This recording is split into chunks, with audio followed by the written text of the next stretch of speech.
যে ভোরটা শুরু হয়েছিল ফজরের আজানের ধ্বনিতে তা বিকেলের আগেই রূপ নেয় ইতিহাসের সবচেয়ে নাটকীয় অধ্যায়ে। বলছি ৫ আগস্ট ২০২৪-এর কথা। ১৫.৫ বছরে শাসনের অবসান, শেখ হাসিনার পদত্যাগ, সেনাবাহিনীর নিরপেক্ষ ঘোষণা আর ছাত্র জনতার মিছিল, সব মিলিয়ে ৫ আগস্ট কেবল একটি তারিখ নয়, হয়ে উঠেছে প্রতিরোধ ও প্রস্থানের প্রতীক। কি ঘটেছিল ৫ আগস্ট, আসুন জেনে নেই। দিন যতই গড়াচ্ছিল ততই বাড়ছিল চাপ।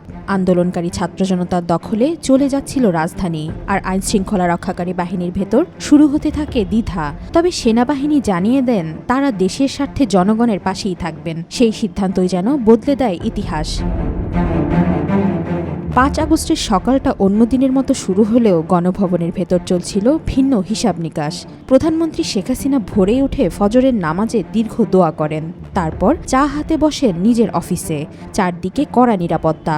গণভবন ঘিরে রয়েছে এসএসএফ, প্রেসিডেন্ট গার্ড রেজিমেন্ট ও পুলিশের স্পেশাল ইউনিট। কারফিউ চলছিল, আর রাজধানীতে ঢুকতে সব রাস্তাই বন্ধ।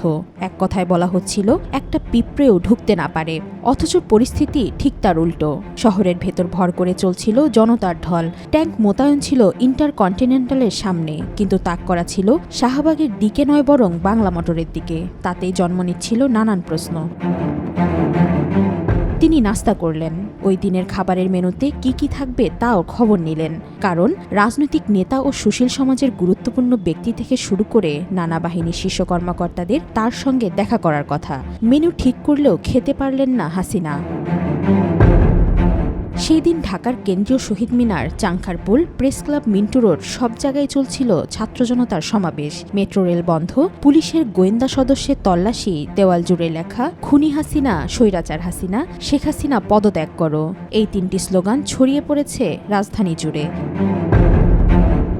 গণভবনের ভেতর তখন উত্তপ্ত বৈঠক। শেখ হাসিনা সেনা, পুলিশ ও সরকারের শীর্ষ কর্মকর্তাদের ডাকেন। তারা গোয়েন্দা প্রতিবেদন তুলে ধরে জানান ঢাকার পতন এখন কেবল সময়ের অপেক্ষা, সর্বোচ্চ ১ থেকে ২ ঘন্টার মধ্যে। নিরাপত্তা বাহিনীর প্রধানরা রক্তপাত এড়িয়ে পদত্যাগের পরামর্শ দিল।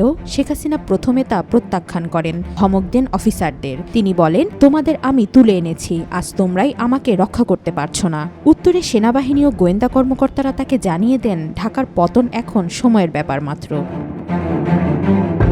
এরপর শেখ হাসিনার ছোট বোন শেখ রেহানাকে একটি আলাদা কক্ষে নিয়ে যান শীর্ষ কর্মকর্তারা। তারা তাকে বোঝানোর চেষ্টা করেন যেন তিনি শেখ হাসিনাকে পদত্যাগে রাজি করান। রেহানা তৎকালীন প্রধানমন্ত্রীর সঙ্গে কথা বলেন, কিন্তু তখনও শেখ হাসিনা তার সিদ্ধান্তে অনড়। শেষ পর্যন্ত যুক্তরাষ্ট্রে থাকা শেখ হাসিনা পুত্র সজীব ওয়াজেদ জয়ের সঙ্গে যোগাযোগ করা হয়। জয় প্রথমে সরকারের ব্যর্থতা নিয়ে ক্ষোভ প্রকাশ করলেও পরে পরিস্থিতির গভীরতা বুঝে তার মাকে পদত্যাগে রাজি করান। তবে শেখ হাসিনা আগে ধানমন্ডি ৩২ নম্বর এবং গোপালগঞ্জে যেতে চেয়েছিলেন। কারণ হিসেবে তিনি বলেন বঙ্গবন্ধুর প্রতি শ্রদ্ধা জানাতে। নিরাপত্তা কর্মকর্তারা আশঙ্কা করেন এতে পরিকল্পনায় বিঘ্ন করতে পারে, তাই সে অনুরোধও নাকচ করা হয়। এমন বাইরের রাজনৈতিক উত্তেজনাপূর্বক সময়ে শেখ হাসিনা জাতির উদ্দেশ্যে শেষ ভাষণ দিতে চেয়েছিলেন। তথ্য প্রতিমন্ত্রী তার জন্য একটি বক্তৃতার খসড়া প্রস্তুত করলেও আন্দোলনকারীরা মাত্র ৪৫ মিনিট দূরে থাকায় তা রেকর্ড করা সম্ভব হয়নি।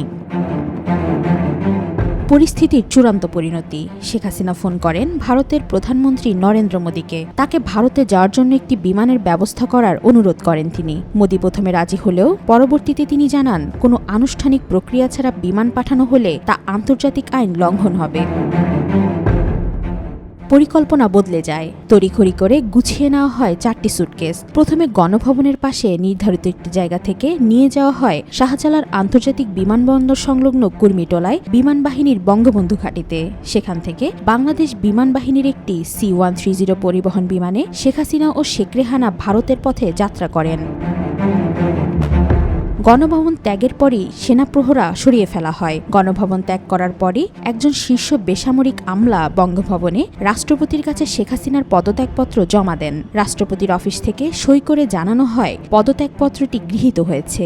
এই ঘোষণার মাধ্যমে শেখ হাসিনার দীর্ঘ ১৫ বছরের শাসনামলের আনুষ্ঠানিক ইতি ঘটে। 5 আগস্ট সকাল থেকে দুপুর পর্যন্ত ঢাকায় যা ঘটেছে তা ইতিহাসে থাকবে এক নতুন অধ্যায় হিসেবে। ছাত্র জনতার আন্দোলন, সেনাবাহিনীর নিরপেক্ষ অবস্থান, পুলিশের নির্মমতা, সরকারের অভ্যন্তরীণ দ্বন্দ্ব এবং এক ব্যর্থ প্রতিশোধের শেষে শেখ হাসিনার পদত্যাগ ও দেশত্যাগ সব মিলিয়ে রচিত হয়েছে এক অবিশ্বাস্য বাস্তবতা।